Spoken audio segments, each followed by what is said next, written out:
इसमें हम लाइसोसोम के बारे में देखेंगे। लाइसोसोम जो होता है सिंगल मेम्ब्रेन बाउंडेड वेसिकल्स होता है जो कि कहां से बनता है, packaging of Golgi body. Okay, lysosome के पास हर एक तरह का हाइड्रोलाइटिक एंजाइम होता है, जैसे हाइड्रोलेसेस, लाइपेसेस, प्रोटीएसेस और कार्बोहाइड्रेसेस। अगर देखा जाए तो ये कार्बोहाइड्रेसेस और ये हर एक तरह के ये जो एंजाइम्स है हर एक तरह के सब्सटेंस जैसे कार्बोहाइड्रेट, प्रोटीन, लिपिड और न्यूक्लिक एसिड को डाइजेस्ट करने में क्या होता है, सक्षम होता है। और ये सारे हाइड्रोलाइटिक एंजाइम एचटीपीएच पे वर्क करते हैं। एक साइंटिस्ट थे, साइटोलॉजिस्ट थे जो कि बेल्जियम के थे, तो बेल्जियन साइटोलॉजिस्ट जिनका नेम था डी ड्यूवे, उन्होंने लाइसोसोम को क्या किया था, डिस्कवर्ड किया था। किसके बेसिस पे, बायोकेमिकल स्टडी के आधार पे, और उन्होंने ही टर्म प्रपोज किया था लाइसोसोम। ठीक है, आगे चलते हैं। अब देखो एक साइंटिस्ट थे, क्या नाम था उनका, मोबिकॉफ। उन्होंने लाइसोसोम को ऑब्जर्व किया था अंडर इलेक्ट्रॉन माइक्रोस्कोप। और देखा जाए तो जो लाइसोसोम होता है ये, इसको हम क्या बोलते हैं, suicide bag of cell. Suicide bag of cell का मतलब क्या होता है, इसके पास हाइड्रोलाइटिक एंजाइम था ना, हाइड्रोलाइटिक एंजाइम क्या कर रहा है, बाकी अगर कुछ कार्बोहाइड्रेट, प्रोटीन, लिपिड या न्यूक्लिक एसिड है उसको डाइजेस्ट कर रहा था। ठीक है, या सुसाइड बैग क्यों बोलते हैं, अगर ये बर्स्ट कर गया तो पूरा सेल ही खत्म हो जाएगा, तबाह हो जाएगा। ठीक है, और इसीलिए इसको डिस्पोजल यूनिट या एटम बम, मैंने क्या बोला, बर्स्ट हो जाएगा, इसीलिए इसको एटम बम भी बोलते हैं। और डिमोलिशन, डिमोलिशन स्क्वाड का मतलब क्या होता है, तबाह हो जाना।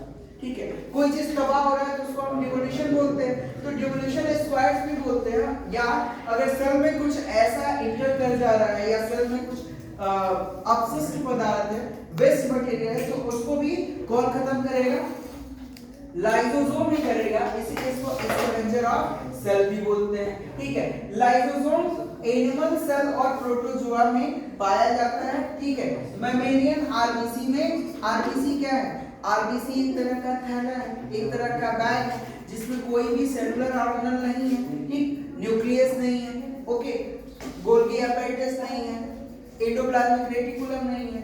ठीक, तो आरबीसी के पास लाइसोसोम भी नहीं होता है।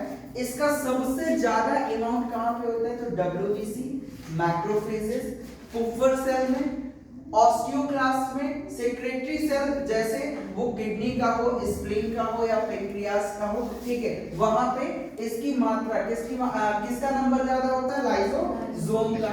देखा जाए तो लाइसोसोम का कोई पर्टिकुलर शेप नहीं होता है, लेकिन जनरली ये स्फेरिकल दिखता है। ठीक है, और इसका साइज 0.2 माइक्रोमीटर से लेके कहां तक होगा, 0.8 माइक्रोमीटर। ठीक है, 0.8 माइक्रोमीटर। अगर मैं बात करूं तो लाइसोसोम की जो मेम्ब्रेन है वो परमिएबल होता है किसके लिए, H+ आयन के लिए। तो H+ आयन बार बार क्या होगा, अंदर बढ़ता जाएगा, और जब बढ़ता जाएगा तो वहां पे H+ आयन का कंसंट्रेशन ज्यादा होगा, और जहां पे H+ आयन का कंसंट्रेशन ज्यादा होता है वो क्या होता है, एसिडिक होता है।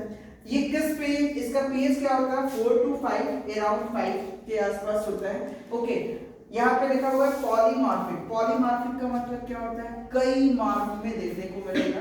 इसका जो मैंने अभी पहले बोला ना कि कोई पर्टिकुलर शेप नहीं होता है। ठीक है, तो कई तरह के शेप होते हैं। 4 तरह के लाइसोसोम्स होते हैं, primary lysosome, secondary lysosome, residual bodies और ऑटोफेजिक लाइसोसोम। ठीक है, चलो इसके फंक्शंस देखेंगे हम अभी। ओके।